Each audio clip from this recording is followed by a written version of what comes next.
తెలంగాణ రాష్ట్ర ప్రభుత్వం ప్రజల ఆశీర్వచనంతో ప్రజాపాలన ప్రభుత్వం ఏర్పడ్డ తర్వాత ప్రజలకు సంబంధించిన అనేక కార్యక్రమాలు కొనసాగిస్తూ ఉన్నాం. ఉదాహరణకు 3 రోజుల కింద ఉచిత మహిళా బస్సు ప్రయాణానికి సంబంధించి 200 కోట్ల మంది మహిళలు తమ ప్రయాణాన్ని కొనసాగిస్తే 6,800 కోట్ల రూపాయల విలువ గల ఆ ప్రయాణ ఖర్చులు తెలంగాణ రాష్ట్ర ప్రభుత్వం మహిళలకు ఇచ్చింది, ఆర్టీసీకి ఇచ్చింది. అదేవిధంగా 200 యూనిట్ల కరెంటు ద్వారా అనేక లక్షల కుటుంబాలు విద్యుత్ భారం పడకుండా 200 యూనిట్ల ఉచిత విద్యుత్తును పొందుతూ ఉన్నారు. గ్రామీణ ప్రాంతాల్లో రైతాంగానికి అనేక రకాలుగా రైతు భరోసా కావచ్చు, రైతు రుణమాఫీ కావచ్చు, సన్నవడ్ల బోనస్ కావచ్చు. అదేవిధంగా ఇందిరమ్మ ఇండ్లు గ్రామీణ ప్రాంతాల్లో దిగ్విజయంగా స్థలాలు ఉన్నాయి కాబట్టి ఇందిరమ్మ ఇండ్లు అన్నీ కూడా గ్రౌండింగ్ అవుతూ ఉన్నాయి. హైదరాబాద్ నగరానికి సంబంధించి నిన్న కూడా క్యాబినెట్లో గత ప్రభుత్వం ఉప్పల్లో ఉపాధి ఉంటే కొల్లూరులో ఇల్లు కట్టినారు, అక్కడికి పోకుండా ఖాళీ ఉన్నాయి, నిష్ప్రయోజనం అవుతా ఉన్నాయి. అక్కడ ఇల్లు కట్టినప్పటికి కూడా 30,000 ఇల్లు ఖాళీ ఉన్నాయి. వాళ్ళ ఉపాధి ఇక్కడ, వాళ్ళ జీవితం ఇక్కడ, వాళ్ళ చదువు ఇక్కడ, వాళ్ళు ఉండేది ఇక్కడ. వాళ్ళకి ఎక్కడనో ఇల్లు ఇస్తే పోలేక అందుకే ప్రభుత్వం స్పష్టంగా వాళ్ళు ఉండే దగ్గరనే ఇల్లు కట్టాలనే ఆలోచనతోటి ప్రజలను కొంత సమన్వయం చేసుకొని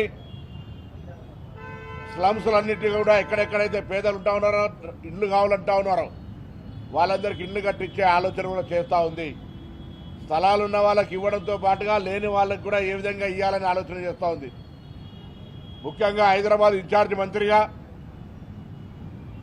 2 రోజుల నుంచి 1వ తారీఖు నుంచి హైదరాబాద్లో ఉన్న 15 నియోజకవర్గాల్లో రేషన్ కార్డుల పంపిణీ ప్రారంభోత్సవం చేస్తూ ఉన్నాం.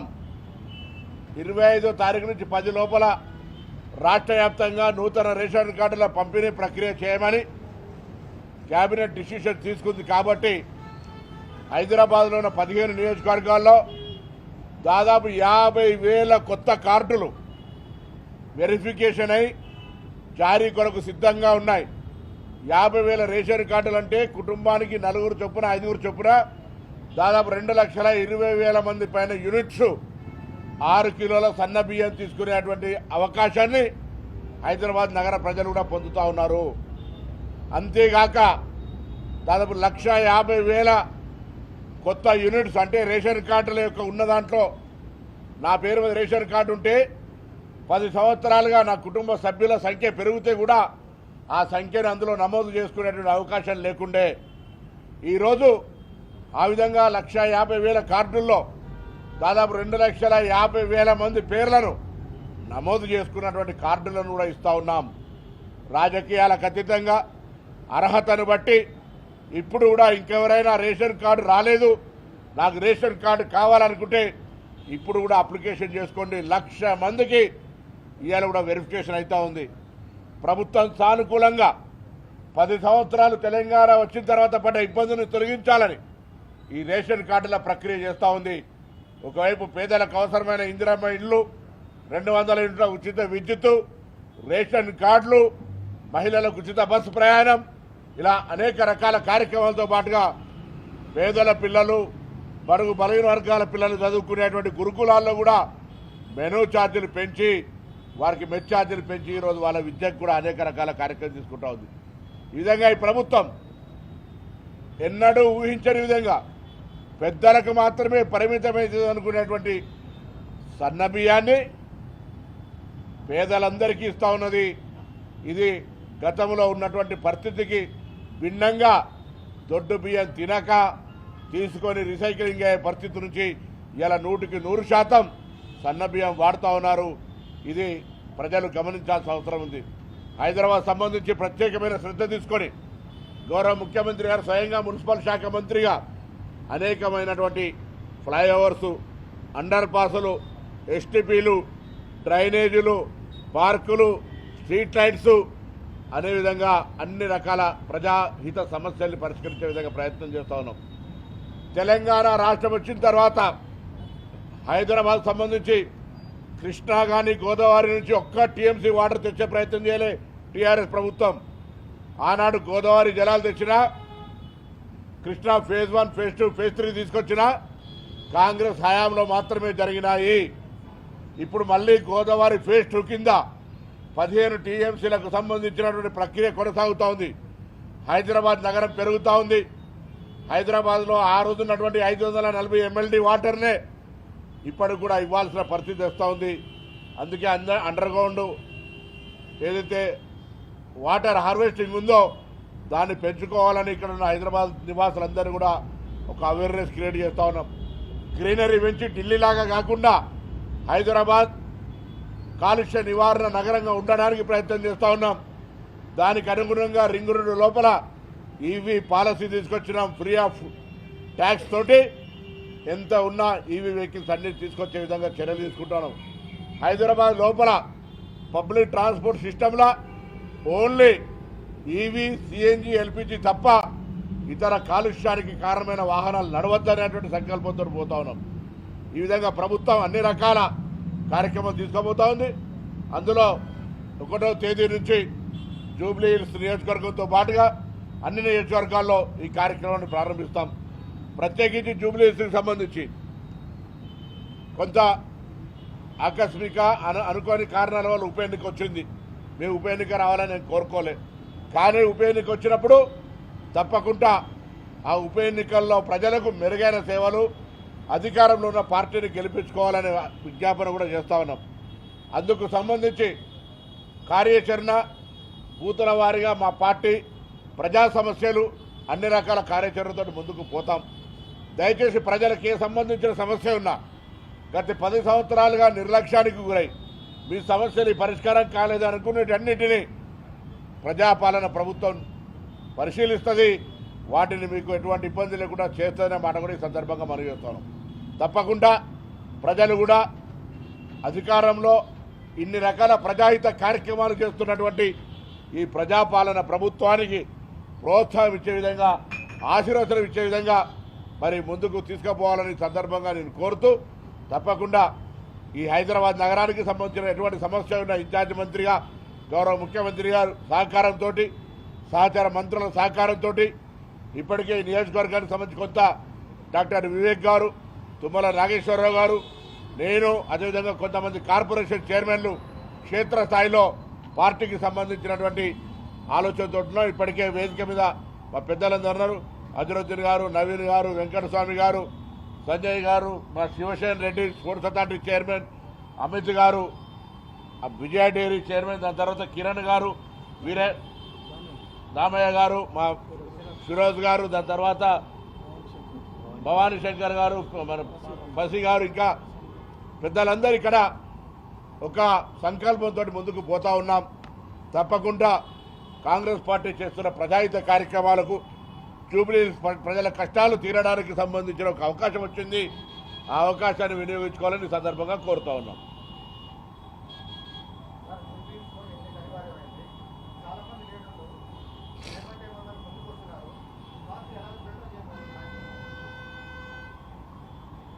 అభ్యర్థుల ఎంపిక మా చేయిలోది కాదు, ఏఐసిసి చూసుకుంటుంది. కానీ ఒక మాట మాత్రం స్పష్టం, అభ్యర్థులు స్థానిక జూబ్లీ హిల్స్కి సంబంధించిన వాళ్ళే ఉంటారు. బయట నుంచి అభ్యర్థులు దిగుమతి ఉండదు. స్థానికంగా ఈ జూబ్లీ హిల్స్ ప్రజలతో వివిధ హోదాల్లో, వివిధ సందర్భాల్లో కష్టపడుతున్నటువంటి వాళ్ళకు సంబంధించిన అవకాశం, టికెట్ నిర్ణయం అనేటువంటిది పార్టీ నిర్ణయిస్తుంది. బట్ బయట నుంచి ఆశిస్తున్నటువంటి వాళ్ళు ఎవరికి కూడా ఇక్కడ అవకాశం ఉండదు అనేటువంటిది పార్టీ ఆలోచన. ఎందుకంటే కన్ఫ్యూజన్ ఉండద్దు ఎటువంటి దాని లోపల. మళ్ళీ అందరూ కూడా ఇక్కడ ఆశావాహులు కూడా అందరు కలిసి 7 డివిజన్లలో తిరుగుతారు, పార్టీని బలోపేతం చేస్తారు, ప్రజా సమస్యలు పరిష్కరిస్తారు. పార్టీ సర్వేల ద్వారా, పార్టీ నాయకత్వంకు ఉన్నటువంటి సమాచారం ద్వారా పార్టీ నిర్ణయిస్తుంది. కానీ బయట నుంచి ఎవరు ఆశావాహులకు సంబంధించి ఇక్కడ ఈ జూబ్లీ హిల్స్ ఉప ఎన్నిక లోపల అవకాశం ఉండదు. అదే పార్టీ. అందుకే నేను చెప్తాను, ఫస్ట్ మీరు అడుగుతున్న దానికి ఒక ప్రిలిమినరీగా స్థానికంగా మాత్రమే అవకాశం ఉంటుంది. స్థానికంగా కష్టపడి పనిచేస్తున్నటువంటి వాళ్ళ నుంచి అభ్యర్థి ఉంటాడు. ఎవరు అనేటువంటిది పార్టీ సర్వే ద్వారా పోటీ చేసిన అభ్యర్థి వస్తారా, కొత్త వాళ్ళు వస్తారా, ఎట్లా అనేటువంటిది that is decided by party. ఇప్పుడు అన్ని రకాల కార్యక్రమాలు కాంగ్రెస్ పార్టీ అధికారంలో ఉన్నాం. మీరందరూ ఇచ్చే ఎన్నిక ప్రకటించే నాటికి యుద్ధానికి తయారవుతాం. మేము ప్రజల దగ్గరికి పోయి వాళ్ళ యొక్క మన్నన పొందడానికి మా కార్యాచరణ ఉంటుంది. ఇప్పుడు పార్టీలకు సంబంధించినటువంటి ఆలోచన మేము అడుగుతాను. ఇలా మీకు ఒక ఉదాహరణ చెప్తాను. ఇక్కడి ఉప ఎన్నికకు కారణం సహజ మరణం, అనారోగ్యం. కానీ ఎన్నిక గురించి చెప్తా ఉన్నా. సికింద్రాబాద్ కంటోన్మెంట్ ఎన్నిక ఒక అవివాహిత యాక్సిడెంటల్ డెత్. అక్కడ కూడా కాంగ్రెస్ గెలవలేను. సో సానుభూతి అనే పేరు మీద ఎవరైనా అటువంటి ప్రయత్నం చేసుకుంటే రాజకీయాలకు సంబంధం లేదు. అందుకే మేము ఎందుకు ఇవ్వాలి నిర్ణయం తీసుకున్నాం. స్థానిక ప్రజలతోటి మమేకమై స్థానిక ప్రజలకు సంబంధించినటువంటి వివిధ అంశాల ద్వారా పరిచయం ఉన్నటువంటి వాళ్ళకు మాత్రమే. బయట మాకు చాలామంది ఆశావాహులు ఉన్నారు, మీకు తెలుసు ఓపెన్గా. అయినా వాళ్ళందరినీ ఖచ్చితంగా ఇప్పుడు ఈ ఉప ఎన్నికల్లో అటువంటికి అవకాశం లేదు. ఓన్లీ స్థానికంగా జూబ్లీహిల్స్ నియోజకవర్గానికి సంబంధించిన వాళ్ళకు మాత్రమే అవకాశం ఉంటుంది. అవన్నీ నేను అందుకే చెప్పిన. మళ్ళా first filter by with in constituency, దాని తదుపరి పార్టీ డిసైడ్ చేస్తుంది. ఏముండదు, నాయకులంతా కుటుంబం అందరం కూర్చున్నాం.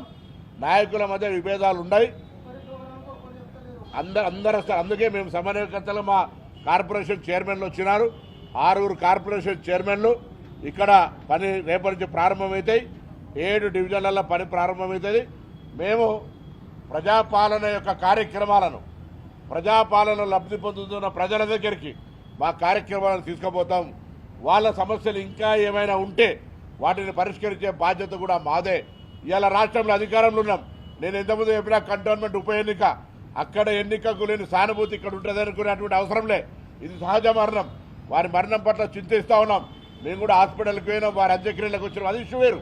ఇవాళ ఈ రాజకీయంగా జూబ్లీహిల్స్ అభివృద్ధి జరగాలి, ప్రజా సమస్యల పరిష్కారం కావాలనుకుంటే తప్పకుండా అధికారంలో ఉన్నటువంటి ప్రజాపాలన ప్రభుత్వం ఈ నియోజకవర్గ ప్రజల సమస్యలు పరిష్కారం కావడానికి ఈ ప్రజలకు ఇచ్చినటువంటి అవకాశం తప్పకుండా ఈ కాన్స్టిట్యున్సీ హైదరాబాద్లో ఉన్న అన్ని నియోజకవర్గాల కంటే ఎక్కువ అభివృద్ధి అయ్యేటువంటి అవకాశంగా ఉంటుంది. కాబట్టి అవకాశం వినియోగించుకునే విధంగా మా నాయకత్వం ప్రజల దగ్గరికి పోతాం. చిన్న చిన్న అంశాలన్నీ కూడా ఓవర్కమ్ అయిపోయి అందరూ ఐక్యంగా, అందుకే బయట నుంచి లేదు లోపల అన్న తర్వాత లోపలందరూ కూడా సంఘటితంగా సంఘీభావంగా ఉండాల్సిన పరిస్థితి ఉంది. ఆ విధంగా ముందుకు పోతాం. ప్రధాన సమస్యలు అంటే కొంత ఇళ్లకు సంబంధించినటువంటి అంశం ఉంటుంది. పేదలకు సంబంధించిన స్లమ్స్ ఉన్నాయి అక్కడ ఇక్కడ. కొంత వాటికి డ్రింకింగ్ వాటర్కి సంబంధించిన ఇష్యూస్ కూడా మెట్రో వాటర్ వర్క్స్ వాళ్ళతో మాట్లాడినాం.